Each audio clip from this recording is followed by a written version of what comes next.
విశాఖలోని ఆర్లవ ప్రాంతంలో దారుణ హత్యకు గురైన అమర్ కుటుంబానికి అన్ని విధాలు ఆదుకుంటానని ఉపకార్ చారిటబుల్ ట్రస్ట్ అధినేత సినీ నిర్మాత వైసీపీ నాయకుడు కంచెల అచ్యుతరావు హామీ ఇచ్చారు. ఆదివారం అమర్ మృతదేహాన్ని కేజీహెచ్ మార్చురీ నుంచి ఆర్లవ తన నివాసానికి స్నేహితులు, ఉపకార ట్రస్ట్ సభ్యులు సుధీర్ ఆధ్వర్యంలో అంతిమ యాత్ర నిర్వహించారు. ఈ సందర్భంగా ఆర్లవలోని ఉపకార ట్రస్ట్ కార్యాలయం వద్ద అమర్ పార్థివ దేహానికి కంచెల అచ్యుతరావు పూలమాలలు వేసి ఘనంగా నివాళులర్పించారు. వారి కుటుంబ సభ్యులను, అమర్ పిల్లల్ని ఓదార్చారు. అనంతరం అంతిమ యాత్రలో చివరి వరకు అచ్యుతరావు పాల్గొన్నారు. ఈ సందర్భంగానే ఆయన మాట్లాడారు. అమర్ పిల్లలకు ఉపకార్ ట్రస్ట్ ద్వారా వారి విద్యా వసతులు తానే చూసుకుంటానని హామీ ఇచ్చారు. అలాగే అమర్ కుటుంబానికి ఏ కష్టం వచ్చినా ఆదుకుంటామని భరోసా ఇచ్చారు.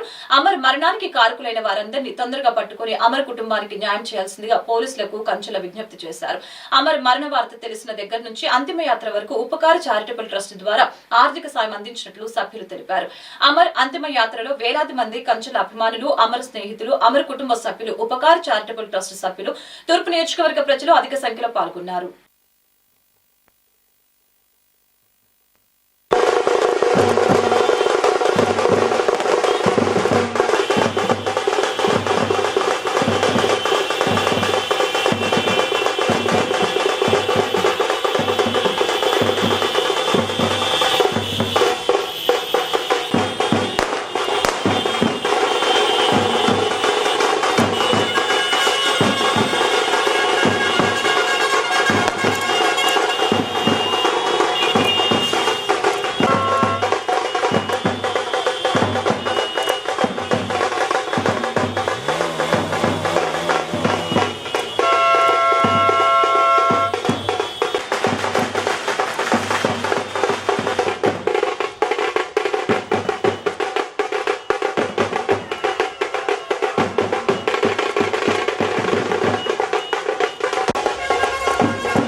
ఎంతో మందికి మా ట్రస్ట్ ద్వారా తన సేవా కార్యక్రమాలని అందించడం జరిగింది.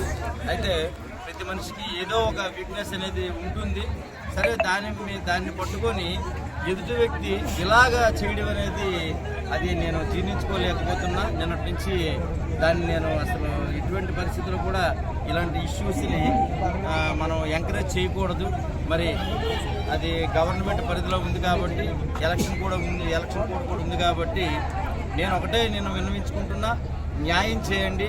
అతనికి పిల్లలు, చిన్నపిల్లలు, వాళ్ళకి మా ట్రస్ట్ ద్వారా ఎవరు ఏం చేసినా చేయకపోయినా వాళ్ళ పిల్లల్ని అందరినీ కూడా చదివించి ప్రయోజకులు చేసి వాళ్ళ కుటుంబానికి కావలసిన వాళ్ళు బ్రతికున్నంత వరకు, మా ట్రస్ట్ ఉన్నంత వరకు, మా ఉపకార్ చారిటబుల్ ట్రస్ట్ ద్వారా తన కుటుంబానికి నేను ఎల్లవేళ మేలు చేస్తానని, వాళ్ళకి సపోర్ట్గా ఉంటానని, ఆ పిల్లలు పెద్దవాళ్ళు అయ్యి మళ్ళీ వాళ్ళ కాళ్ళ మీద వాళ్ళు నిలబడినంత వరకు మా ట్రస్ట్ ద్వారా నేను సేవా కార్యక్రమాలు వాళ్ళ కుటుంబానికే కాదు, తను ఏదైతే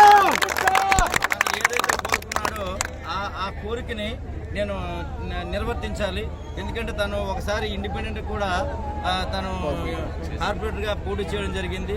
అంటే తనకి ఎప్పుడు కూడా ప్రజల మధ్య ఉండాలి, ప్రజలకు ఏదో ఒకటి చేయాలి. తన ఇంట్లో లేకపోయినా ఏమి అమ్మారు ఎప్పుడు ఇంటి గురించి ఏమి అడగవు, బయట గురించి అడుగుతామని చెప్పినంటే, సార్ అందరూ బాగుంటే కదా మనం బాగుండాలి అని అనుకునే వ్యక్తి. మరి అలాంటి వ్యక్తి నా యొక్క ఉపకార్ చారిటబుల్ ట్రస్ట్ ద్వారా మెంబర్ అవ్వడం నేను ఎంతో గర్వించాను. ఎన్నో పెద్ద పెద్ద కార్యక్రమాలు మేము చేసాం. ఎంతోమంది వేలాది మందికి మేము చీరల పంపిణీలో తన భాగస్వామ్యుడు. మరి అలాంటి వ్యక్తిని ఏదైనా వాళ్ళ కక్ష కార్పణ్యాలు ఉంటే ఏదో మామూలుగా 10 మంది దగ్గర పెట్టో లేకపోతే ఏదో గొడవ చేసో లేకపోతే ఇంకోటి చేసి చేయాల్సింది. ఇంత దారుణంగా చంపడం అనేది అది అసలు జీర్ణించుకోలేకపోతున్నాం. మరి ఇలాంటిది మరి ఎక్కడ కూడా జరగకుండా తగిన చర్యలు తీసుకోవాలి గవర్నమెంట్ వారు. మరి దానికి తగ్గట్టు నేను కూడా నా వంతు ప్రయత్నం నేను చేస్తాను. మరి ఎన్ని చెప్పినా ఏం చెప్పినా వారి కుటుంబానికైతే నా ఉపకార్ చారిటబుల్ ట్రస్ట్ ద్వారా